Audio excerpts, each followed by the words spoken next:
오늘은 죽은 자를 살리신 예수님이라는 제목으로 말씀을 전하겠습니다. 이솝우화 가운데 개미와 배짱이에 대한 이솝우화가 있습니다. 오늘 이 이야기는 이솝우화를 조금 빗대어서 만들어진 이야기인데요. 그 이야기가 몇 가지가 있습니다. 첫 번째 이야기는 더운 여름에 개미는 열심히 일을 합니다. 그런데 배짱이는 일을 하지 않고 놀면서 띵가 띵가 띵가 그러면서 노래만 부르고 있었습니다. 그러다 보니까 추운 겨울이 되었을 때 여름 동안 열심히 일을 한 개미는요, 먹을 것이 충분하고 풍족했고, 또 여름에 노래만 하고 지냈던 배짱이는 먹을 것이 없어서 굶어 죽었다라고 이야기합니다. 이것이 첫 번째 이야기고요. 두 번째 이야기는 개미는 눈만 뜨면은 부지런히 일을 했었습니다. 그런데 너무 열심히 일을 하다 보니까요, 얼마나 무리해서 일을 했는지 개미가 신경통과 관절염에 걸려서 병원에 입원하고 수술했다는 것입니다. 또 반대로 배짱이는 기타 치고 노래를 하다가 아주 유명한 가수가 되었다는 것입니다. 이것이 두 번째 이야기고요. 세 번째 이야기가 있습니다. 신경통과 관절염에 걸려서 고통을 받던 개미가 교회에 가서 예수님을 믿게 되고, 예전에 배짱이가 어려울 때 도와주지 않았던 것을 회개하고 하나님의 은혜로 병이 낫게 되었다는 것이죠. 반대로 배짱이는 가수로 돈을 많이 벌게 되었는데 그러다 보니까 흥청망청 방탕하게 살다가 돈도 다 날리고 나중에는 병에 걸려서 죽게 되었다라는 이야기입니다. 지금 어떻게 보면은 약간 이솝우화를 빗대어서 만든 이야기인데요. 지금 개미와 배짱이 이야기가 주는 우리 교훈이 있다면은 첫 번째는 게으르지 말고 부지런하라라는 교훈이고요. 그리고 또 다른 교훈을 준다면은 중요한 교훈은 헛된 세상, 이것을 행복하게 사는 것은 이 세상에서 정말 예수님을 만나고 예수님을 믿어야지만이 행복한 삶을 살 수 있다라는 교훈입니다. 오늘 본문에도 예수님께서 한 특별한 사람을 만나시는 것을 볼 수가 있습니다. 성경에서는 과부라고 표현하고 있습니다. 우리는 예수님께서 이 과부를 무엇 때문에 찾아오셨는지, 그리고 나인성 과부의 외아들을 살리신 그 목적이 무엇인지 그 내용을 같이 살펴보면서 하나님께서 우리에게 주시는 은혜를 받고자 합니다. 11절을 보면 먼저 그 후에라고 하면서 시작을 합니다. 그 후에. 오늘 본문 이전에 어떤 사건이 있었다는 것이죠. 어떤 사건이 있고 난 그 후에라고 이야기하는 것입니다. 그럼 오늘 이 본문 이전에 어떤 사건이 있었을까요? 백부장의 종이 고침받는 사건이 있었습니다. 예수님께서 가버나움에 가실 때 한 백부장이 자신의 소중한 종이 죽게 되었습니다. 그는 몇몇 유대의 장로들을 예수님께 보내어서 자신의 종을 좀 고쳐달라고 간청하라고 부탁하는 것이었습니다. 그리고 이들이 얼마나 간절하게 또 부탁을 하는지 예수님은 그들의 부탁을 들어주시려고 백부장의 집으로 가십니다. 백부장의 종을 고치려고 백부장의 집으로 가시는데요. 가는 중에 백부장이 다시 친구들을 보내었습니다. 예수님을 자신의 모실 자격이 자신이 안 된다는 거예요. 그러면서 예수님께서 그냥 말씀만 해주시면은 자신의 종이 나을 것이다 라고 이야기하는 것이죠. 그래서 예수님 말씀만 해주십시오. 자기들도 부하가 있는데 자기 부하에게 오라 그러면 그 부하들이 오고 가라 그러면 부하들이 간다는 거예요. 그러면서 예수님께서 말씀만 해주시면 그렇게 될 줄로 믿습니다. 그렇게 부탁을 하는 것이었습니다. 백부장의 이 모습을 보시고 예수님은요, 이스라엘 중에 이만한 믿음을 만나보지 못하였노라 라고 칭찬하시죠. 그리고 내 믿음대로 되리라 라고 말씀하셨습니다. 이렇게 백부장의 종이 고침을 받습니다. 그런데 누가복음에서는 유대의 장로들과 친구들이 예수님께 나 왔다라고 기록하고 있습니다. 하지만 마태복음에서는 백부장이 예수님께 직접 나왔다라고 기록하고 있어요. 그래서 예수님께서 내 믿음대로 될지어다라고 말씀을 하셨다는 것이죠. 그렇기 때문에 백부장이 예수님께 나왔다라고 이야기합니다. 아무튼 이 사건 이후에 일어난 이야기가 바로 오늘 본문의 이야기입니다. 예수님은 나인성으로 가십니다. 그런데 그 반대편에 보니까요, 한 무리가 오게 됩니다. 많은 사람들이, 즉 여기서 많은 사람은 남자들을 이야기해요. 많은 남자들이 죽은 자를 메고 오는 것이었어요. 이 죽은 사람은 보니까 한 어머니의 외아들, 독자였습니다. 그리고 그의 어머니는 과부였습니다. 11절과 12절에 기록합니다. 우리 같이 한번 읽어볼까요? 11절, 12절 시작. 그 후에 예수께서 나인이라는 성으로 가실새 제자와 많은 무리가 동행하더니 성문에 가까이 이르실 때에 사람들이 한 죽은 자를 메고 나오니 이는 한 어머니의 독자요 그의 어머니는 과부라. 그 성에 많은 사람도 그와 함께 나오거늘. 아멘.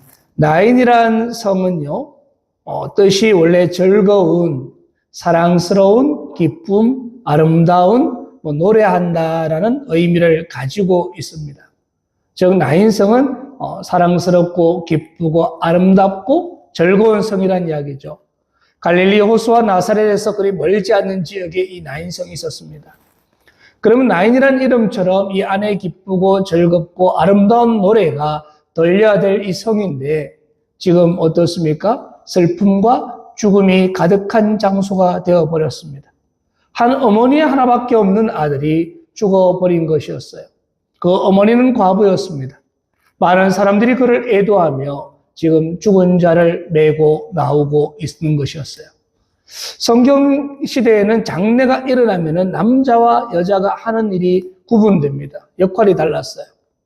무덤에서 시체를 운구하는 일은 남자들이 하는 일이었고요. 이후에 무덤에서 시체의 향유를 바르거나 하는 일은 여성들이 하는 일이었습니다. 이것이 장례의 절차였는데요. 이 장례 행렬이 지나가는데 맞은편에서는 예수님이 다가오시는 것이었습니다. 성경에서는 예수님이 그냥 지나가듯이 다가오시는 것처럼 표현하고 있지만 엄밀히 말하면 예수님이 이 나인성으로 이 한 과부를 찾아가신 것이었어요. 그리고 성경을 자세히 보시면 예수님의 관심은 지금 누구한테 있습니까? 죽은 청년에게 있는 것이 아니었습니다. 이 청년을 살리는 것에 예수님이 관심을 두고 있지 않다는 거예요. 예수님의 시선은 먼저 외아들을 보내고 삶에서 막막해져 있는 그의 어머니에게 예수님의 시선이 가 있는 것이었습니다. 일반적으로 사람들이 본다면은 죽은 사람을 메고는 장례 행렬을 보았을 때 그 장례하는 그 모습 아니면 그 죽은 사람에게 그 시선이 갈 것입니다. 하지만 예수님의 시선은 그곳에 가 있지 않았습니다. 예수님은 그의 어머니 그 과부를 바라보고 계셨고 그 과부를 찾아오신 것이었습니다. 여기서 과부란 단어의 의미를 보면요. 과부는요. 함께 묵다 아니면 벙어리가 되다, 버림받다, 잠잠하다라는 뜻을 가지고 있습니다. 유대시대의 여성들은 항상 남편과 함께 묶여서 살아가는 존재였습니다. 그렇기 때문에 과부라는 것은 떨어질 곳이 없을 정도로 낮아진 최악의 상태에 빠진 상황이라고 보시면 됩니다. 북의 사회에서 여성들의 위치는요, 항상 남자들에게 종속되고 보호받는 존재였다는 거예요. 결혼 전에는 아버지에게 보호를 받았습니다. 그리고 결혼하고 나면은 남편의 보호를 받으면서 살아가는 것이죠. 그런데 지금 남편이 없는 과부는 아들로부터 보호를 받으면서 종속된 삶을 살아가게 됩니다. 그런데 지금 이 사람은 어떻습니까? 집안에 남편도 없습니다. 심지어 하나밖에 없는 아들도 없는 상황이 되어버렸습니다. 그러면 집안에서 의지할 수 있는 남자가 아무도 없게 되어버린 것이죠. 이런 여성은요, 버림받는 존재가 되는 것입니다. 심지어 재산을 소유할 수도 없습니다. 이 재산조차도 남편의 형제에게로 그냥 다 돌아가 버려요. 그가 할 수 있는 일도 없습니다. 무엇이든 할 수도 없어요. 그냥 쉽게 말해서 그냥 빌어먹고 사는 방법밖에 없는 거예요. 굉장히 안 좋아진 상황에 빠져버린 것이죠. 그렇다고 자기 의견을 나타내거나 피력할 수도 없습니다. 생각만 해도 정말 비참한 상태가 되어버립니다. 말로 표현할 수 없는 존재가 되어버리는 것이죠. 그래서 이 여성의 상황을 알고 있는 사람들이, 많은 사람들이 이 사람을 위로하고자 이 장례 행렬에 함께 동참하고 있었습니다. 그래서 성경은 기록합니다. 한 죽은 자를 메고 나오니 그 성에 많은 사람도 그와 함께 나왔다라고 기록하고 있습니다. 장례 행렬이 많은 사람들이 동참했다는 것은요, 지금 이 과부의 상황을 사람들이 여실히 보여주고 있다는 것이죠. 당시 과부는 남편이 죽고 없기 때문에 아들의 보호를 받으며 살아야 된다고 말씀드렸습니다. 그런데 이 아들이 죽으면서 문제가 발생한 것입니다.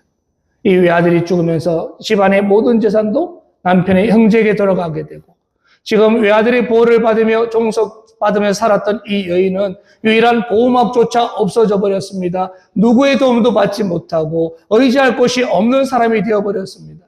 지금 과부의 이 슬픔을 성 안의 모든 사람이 알았습니다. 그래서 사람들은 함께 슬퍼하고 그와 동행하고 있었던 것이죠. 예수님은 지금 인생을 살아가면서 가장 슬픔에 빠져있는 한 과부를 위로하기 위해서 찾아오신 것이었습니다. 그리고 그를 불쌍히 여기십니다. 13절과 14절입니다. 주께서 과부를 보시고 불쌍히 여기사 울지 말라 하시고 가까이 가서 그 관에 손을 대시니 맨 자들이 서는지라. 예수께서 이르시되 청년아 내가 내게 말하노니 일어나라 하시매. 아멘. 예수님은 과부를 향해서 말씀하십니다. 울지 말라라고 말씀하십니다. 그를 불쌍히 여기시는 거예요. 예수님은 외아들을 잃고 울고 있는 나이성 과부를 찾아가셔서 그를 사랑과 동정심으로 그를 위로하는 것이었어요. 예수님의 그 마음에는요, 비통함과 연민을 느끼면서 이 과부를 위로하기를 원하셨습니다. 예수님은 이 과부를 불쌍히 여기는 마음으로 그를 위로하시는 거예요. 그리고 그에게 긍휼을 베푸심으로 위로하셨습니다. 우리도 보통 장례가 생기면 많은 사람들이 찾아가지 않습니까? 찾아가는 이유는 그 슬픔을 함께 나누고 유족들을 위로하기 위해서입니다. 예수님 안에서 다시 만날 수 있는 소망이 있지만 그럼에도 불구하고 지금 육이 떨어짐으로 인해서 슬픔을 누리지 않습니까? 그래서 그 슬픔을 함께 위로하는 거예요. 그런데 장례식에 찾아오는 손님이 아무도 없다고 한번 생각해 보세요. 단 한 사람도 찾아오는 사람이 없다면 얼마나 마음 아픈 일이겠습니까? 얼마나 슬픈 일이겠습니까? 이것보다 더 슬픈 일은 없는 것 같아요. 그럼 성경에 보시면 지금 불쌍히 여김 받는 사람들은요, 대부분 다 고아나 과부 그리고 나그네였습니다. 왜 그렇습니까? 의지할 곳이 없고, 그리고 자기 몸을 의탁할 곳도 없고, 그래 슬픔에 빠진 사람들. 이들이 바랄 수 있는 것은요, 오직 하나님밖에 없다는 것이죠. 오직 하나님만 바라보고 긍휼을 바라는 것이었어요. 지금 과부가 바라볼 수 있는 상황도 예수 그리스도밖에 없습니다. 다른 것으로는 그는 위로받을 수가 없다는 것이죠. 예수님 외에는 그를 이 진정으로 위로해 줄 분이 없었다는 것입니다. 그리고 예수님은요, 죽은 자에 관해 손을 대십니다. 율법에 의하면 죽은 자에 관해 손을 대거나 죽은 자를 만지는 것은 부정한 것으로 간주가 되었습니다. 죽음은 죄의 결과라고 믿었기 때문입니다. 그래 유대인들의 관습에 의하면 시체는 어떻게 했어요? 세마포로 감싸게 됩니다. 그리고 얼굴은 수건을 덮어서 뚜껑이 없는 관에 그대로 넣어놓습니다.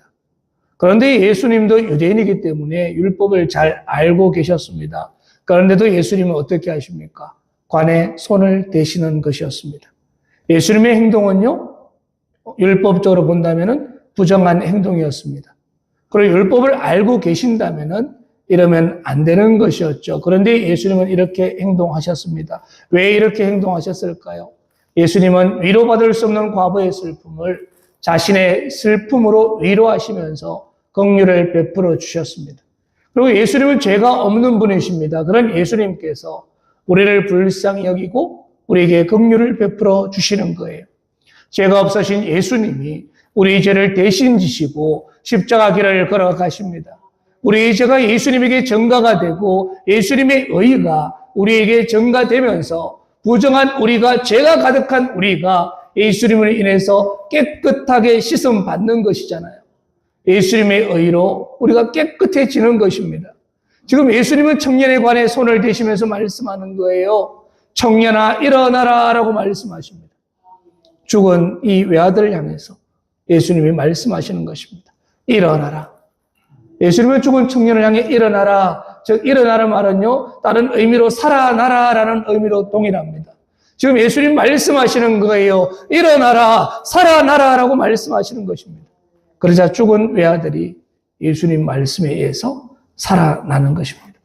마치 그 말씀에 순종하듯이 그 자리에서 일어나는 거예요. 지금 잠자는 자가 정말 예수님이 부르시면서 잠이 깨어서 일어나는 것처럼 이 청년이 일어나는 것입니다.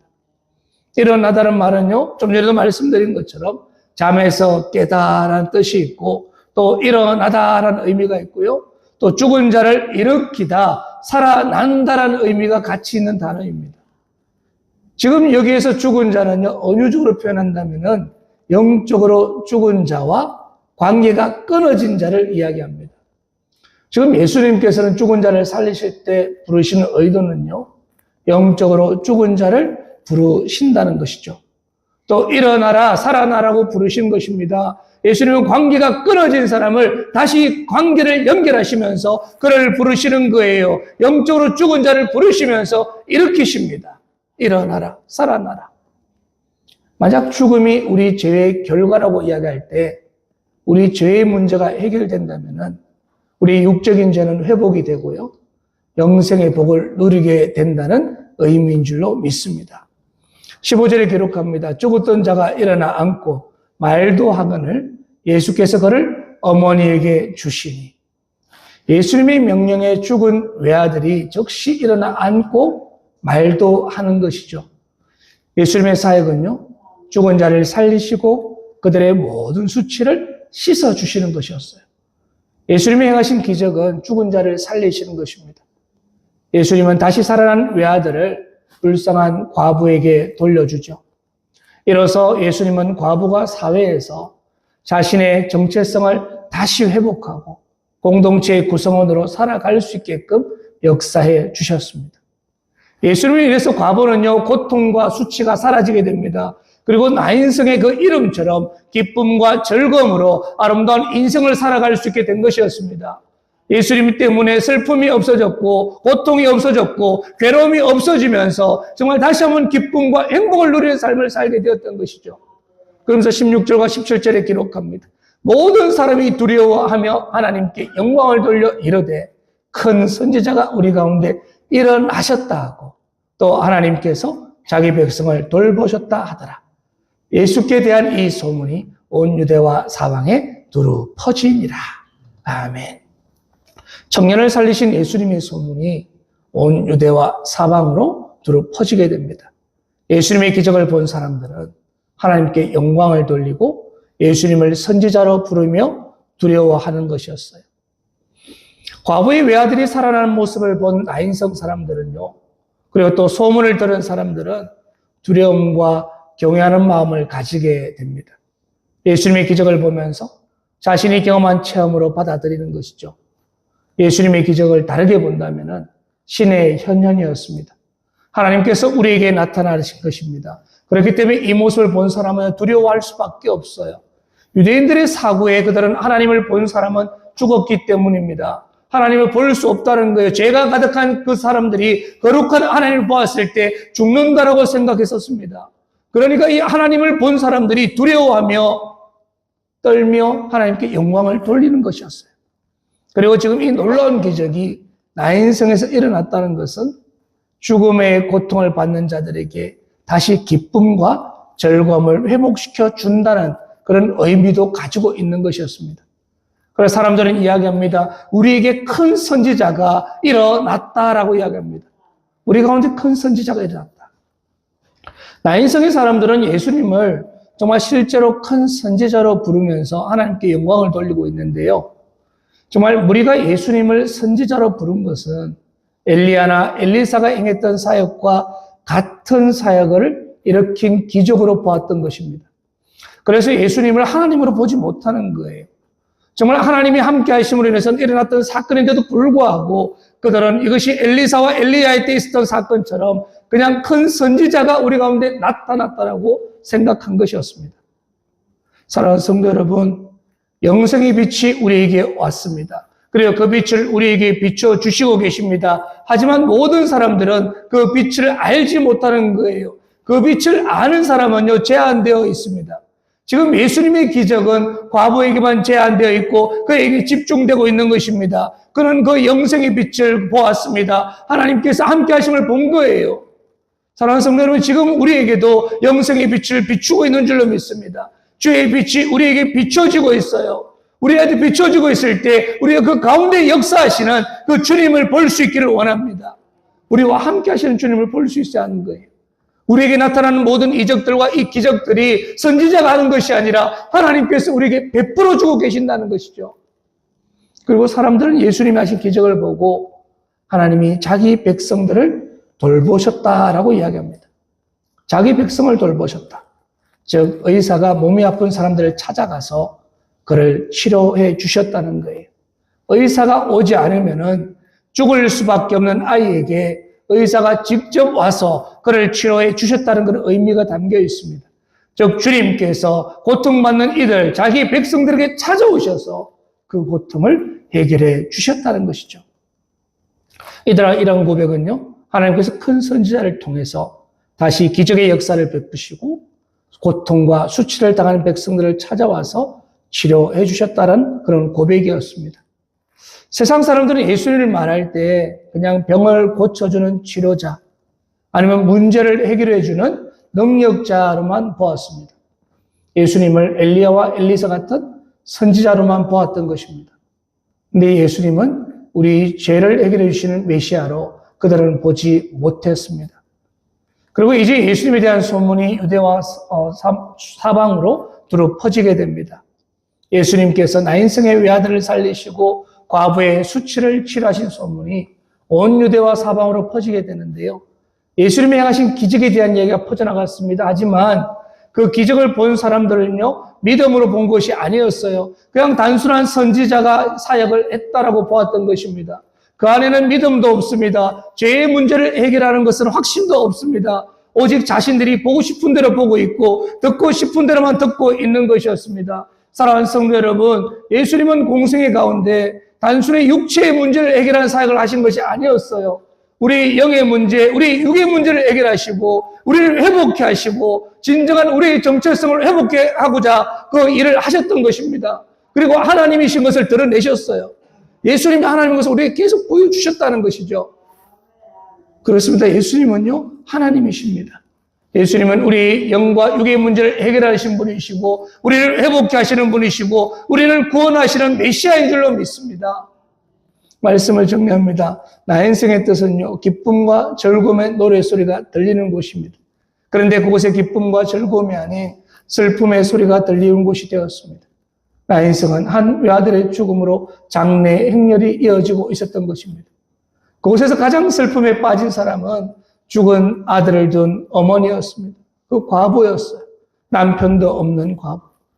예수님은 이 나인성의 그 과부를 찾아가셨고 그리고 그곳에서 그의 아들을 살리는 기적을 행하신 것이었습니다.